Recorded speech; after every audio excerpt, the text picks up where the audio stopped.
Җәмгыятьтә тәртип һәм рухи үсешне тәэмин итүче чыганакларның иң мөһиме – әдәп, әхлак. Күркәм әхлакның нигезе – дин, иман. Казанның Совет районы мөхтәсибәтендә өр-яңа иман йорты калкып чыкты. Ислам динен кабул итүнең 1100 еллыгына багышланган тагын бер рухи бүләк. Мәчет ачылышыннан хәбәрчебез Мөршидә Җиһан репортажы. Әшһәдү ан ла илаһа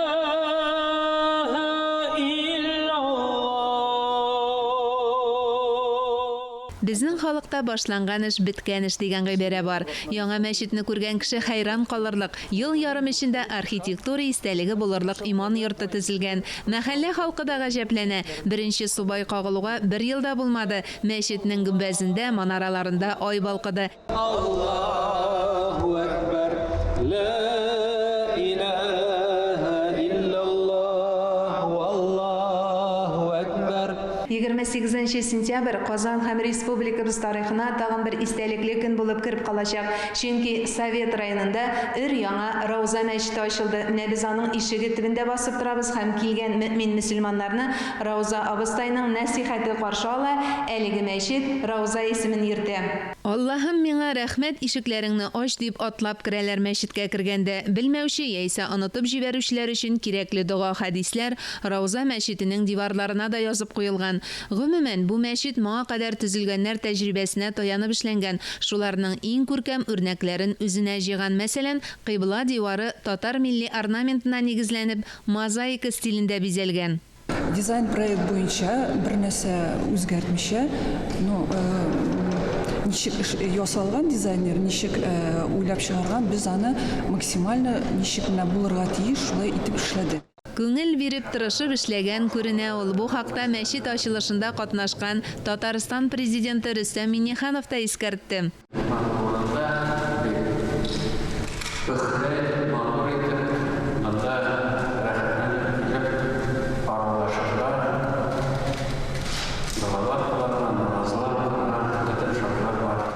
Шартлар тудырылган мәчеткә ихтияҗ да бар. Дөрес, Казанда мәчетләр шактый, әмма Совет районы мөхтәсибәтенең әлеге мәхәлләсе өчен Рауза мәчете беренче. Казанда 80-гә якын мәчет бар дип әйтәләр, кемдер тәнкыйтьләп сөйли, ләкин җомга көне килсәгез, җомга көнендә бөтен мәчетләребез тулы. Димәк, ихтияҗ бар. Ихтияҗны канәгатьләндерү өчен мәхәллә халкын үз артыннан ияртерлек имам сайлап кую да шарт. Анысы да хәл ителгән. Яшь хәзрәткә хәер-фатиха мәчет салына башлаганда ук бирелгән. Безнең монда укыту эшләре алып барылачак. Шулай ук никахлар укыту өчен безнең монда аерым зал ясадык. Дини ялларны үткәрү өчен, дини бәйрәмнәрне үткәрү өчен безнең дә мөмкинлекләребез бар бу мөмкинлек. Шуңа күрә һәрбер дин кардәшләребезне бу якта яшәүче без көтеп калабыз.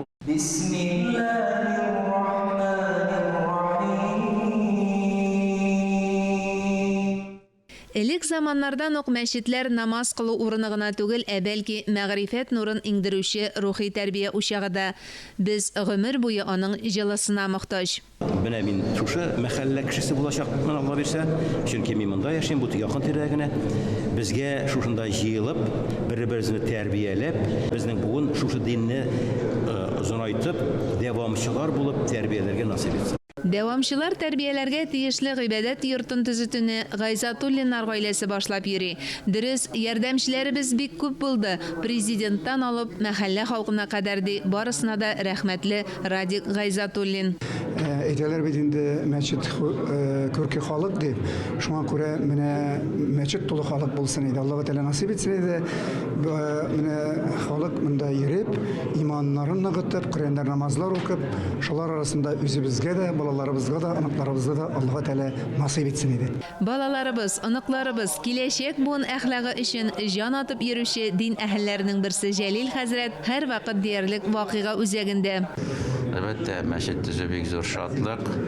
Аны теләсә кем эшли алмый. Хәтта менә риясыздан эшләнгән җиде изгелеге булмаган кеше мәчет төзү түгел, мәчетнең ишегеннән дә атлап кера алмый. Җитәкләп апелсәләр дә дип бер сабак табып борылып шап китәр дип. Менә шуңа инде бу Радик Гайзатуллинның да, Зөлфия Нурислам кызының да аларның эшләгән изгелекләре бардыр. Менә әтиләр исемендә дә мәчет булды, әниләр исемендә дә мәчет булды. Менә әтиянигә дә шушыннан да зур шатлык юк. Иң газиз кешеләренә шул исәптән мөселман халкына зур шатлык бүләк иткән Гайзатуллиннар гаиләсе әниләре хөрмәтенә әлеге мәчеткә Рауза исемен биргән. Рауза гарәпчәдән җәннәт бакчасы дип тәрҗемә ителә. Таштан кыйлган чәчәкне бүген бүләк иткән икән. Ул беренчедән булса исеме әниебезнең Рауза мәчете, мәчет инде халык өчен булсын. Шушы мәчетнең беркайчан да ишекләре ябылмасын. Ул безнең динебезне үстерүдә, ул безнең телебезне үстерүдә һәрвакытта эшләп килсен. Аллаһу акбар. Мөршидә Җихан, Альберт Сафиуллин, Татарстан яңалыклары.